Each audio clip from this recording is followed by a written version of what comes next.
코로나 팬데믹으로 세상은 그야말로 큰 변화를 맞이하고 있습니다. 여기에 인공지능과 로봇 등 기술의 비약적인 발달이 더해져서 앞으로 세상이 어떻게 전개될지 그 방향성을 찾기가 쉽지 않은데요. 이러한 혼돈과 변화의 시대에 사람들은 어떻게 대처해야 할까요? 그 누구도 정답을 제시해 주지 않기 때문에 스스로가 정답을 만들어 갈 수밖에 없습니다.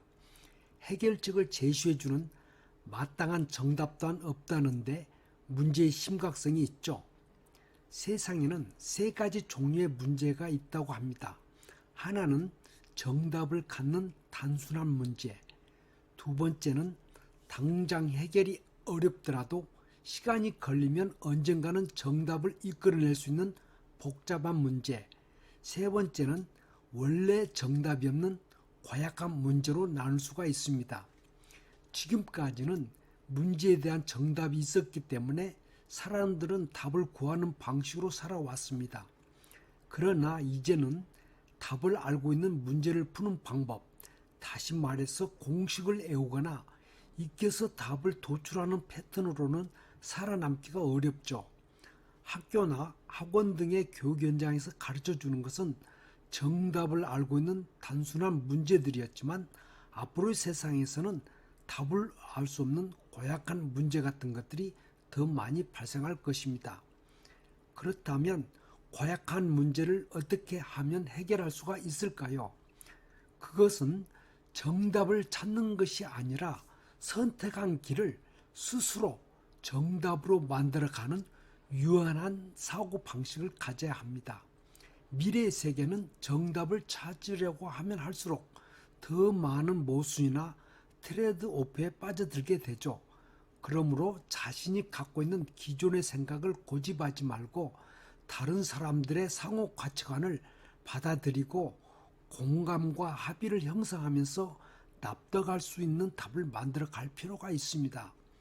1 플러스 1은 2라는 하나의 정답만 국한하지 말고 0 플러스 세모는 이와 같은 복수의 답이나 경우에 따라서는 정답이 없는 여러 개의 답을 가져도 괜찮다는 유연한 사고를 가져야 합니다. 미국의 교육학자이자 뇌과학자인 버니스 맥가시 박사는 포맷 시스템을 통해서 유연한 사고를 확장시키는 방법으로 why를 통해서 이걸 어떻게 사용할 수 있을까? what을 통해서 이 중 어떤 것들이 사실인가? how를 통해서 어떻게 그렇게 되는가? if를 통해서 어디에 적용할 수 있을까? 라는 질문을 자주 던져야 한다고 강조하고 있습니다. 지금까지 살아남는 기업이나 성공한 사람들을 보면 자기 중심으로 생각하며 답을 내는 것이 아니라 타인의 사고방식과 외부 변화와 기술 등을 받아들이는 유연한 사고와 행동으로 답을 스스로 만들어가는 사람들이었습니다. 다음으로는 자신이 좋아하는 일을 해야 합니다.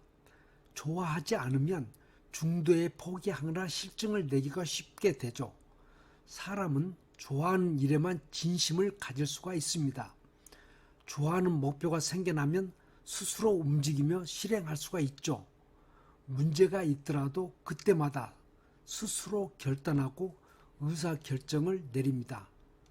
사람들은 남과 똑같이 행동할 필요는 없습니다. 그렇기 때문에 똑같이 살 필요 또한 없는 것이죠. 보통과 다른 것이 아니고 남들과 다른 것도 아닌 진짜 나다움으로 살아가는 것이 중요합니다. 좋아해서 선택한 길을 스스로 정답으로 만들어가는 삶의 방식은 나름대로 파워가 있습니다. 이 또한 얼마나 멋진 삶입니까? 미래 세계는 그 누구도 괜찮다라고 보장해주지 않습니다. 스스로 책임지고 결단할 수밖에 없는 이유입니다.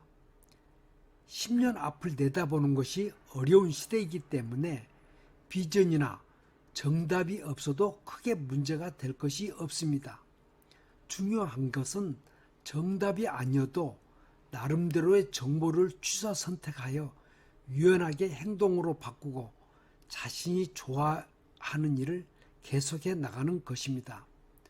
정답이 없는 세계, 실패를 두려워해서는 안 됩니다.